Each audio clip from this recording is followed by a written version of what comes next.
সাধনটা হবে ভগবানের চরণ কমলে। কেমন করে পতিত হওয়া যায়, ভগবানের চরণ কমলে মনকে নিবেদন কিভাবে করা যায়, সেই বাসনাটা আমাদের থাকতে হবে। সেই জন্য শ্রীমদ ভগবদ গীতা মাহাত্ম্যে ভগবান শ্রীকৃষ্ণ বলেছেন, বেদ শাস্ত্র পুরাণাদি তীর্থ দর্শন দ্বারা কি হয় না, যে পূর্ণ হয়, তার চাইতে পরমেশ্বর ভগবান শ্রীমদ গীতা পাঠে গিয়ে সন্তুষ্ট বা পরিতৃষ্ট হন। আর কোনো কিছু দ্বারা ভগবানকে এত সন্তুষ্ট প্রদান করা যায় না। সেই জিনিসটা আমাদের বিশ্বাস করতে হবে, সেই জিনিসের প্রতি আমাদের শ্রদ্ধা থাকতে হবে।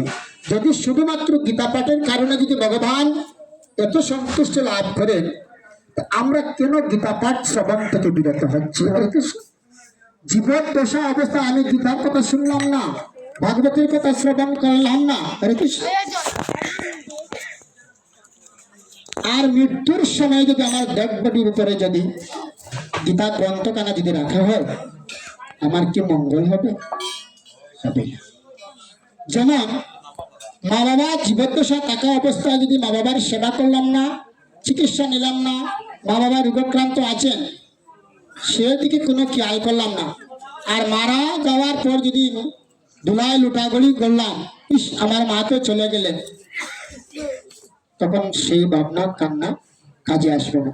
কাজে আসবে কখন? সেই কান্নাটুকু যখন মা জীবদ্দশায় আসতেন, বাবা জীবদ্দশায় অবস্থায় আছেন, বাবার তো আমাকে কুলোপিঠে করে মানুষ করেছেন, মা আমাকে 10 মাস 10 দিন গর্ভে ধারণ করে আমাকে লালন পালন করেছেন। সেই মাতৃঋণ এবং পিতৃঋণ আমরা কখনো পরিশোধ করতে পারি না।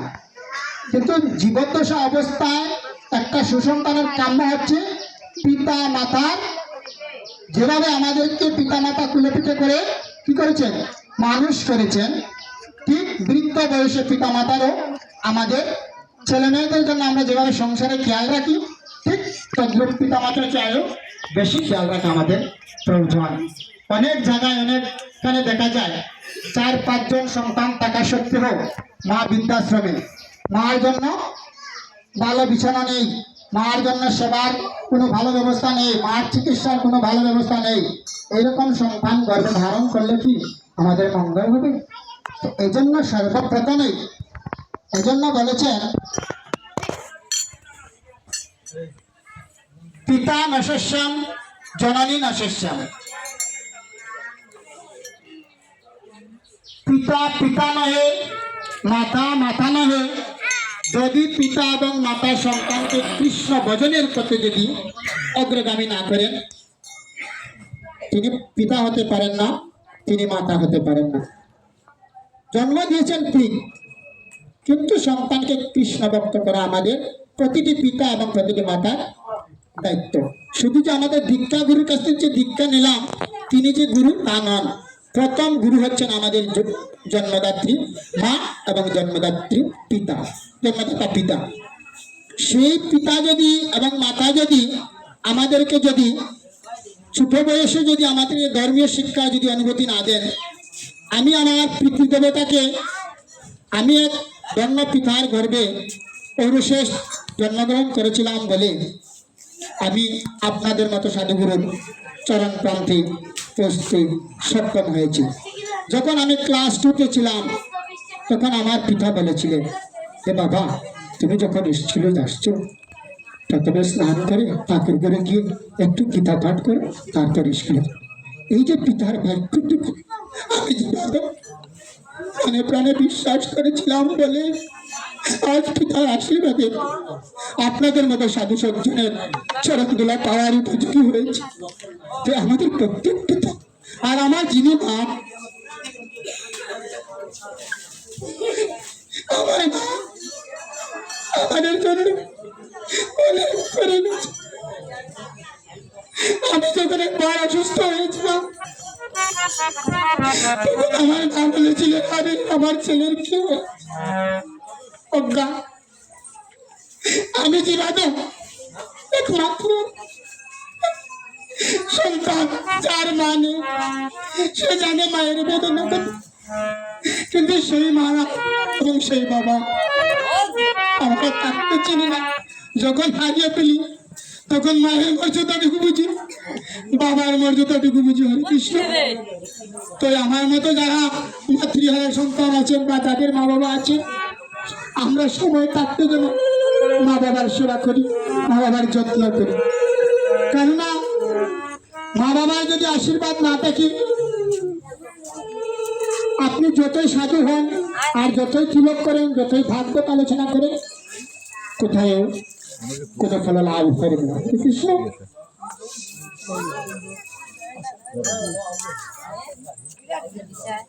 সকলেই যেন আমাদের কৃষ্ণ ভক্তি অটুট রাখতে পারি। সেই কৃষ্ণ ভক্তিটা অটুট রাখতে হলে আমাদের কি হবে? গীতা গ্রন্থের প্রতি আমাদের মধ্যে মনোনিবেশ করতে হবে। এই যে সাধু সঙ্গে আসলে আমাদের কি হয়? সেই সাধু সঙ্গের প্রভাবে একটি গোবরের কীট ভগবানের চরণে নয়, শিরে স্থান পেয়েছিল। হরে কৃষ্ণ। একটি গোবরের কীট কিভাবে ভগবানের শিরে স্থান পেয়েছিল, সে আলোচনায় আমরা একটু প্রবেশ করব। হরে কৃষ্ণ। পুষ্প কাননে কি থাকে? ভ্রমর থাকে। ভ্রমর কি করেছে? তাই গোবরের কীটের সঙ্গে তার বন্ধুত্ব স্থাপন করেছে। সেই গোবরের কীটের সঙ্গে যখন সে বন্ধুত্ব স্থাপন করেছে, যিনি খোল বাজিয়েছিলেন ব্যাসাসনে আসার জন্য অনুরোধ করা হচ্ছে। যিনি খোল বাজিয়েছিলেন। হরে কৃষ্ণ।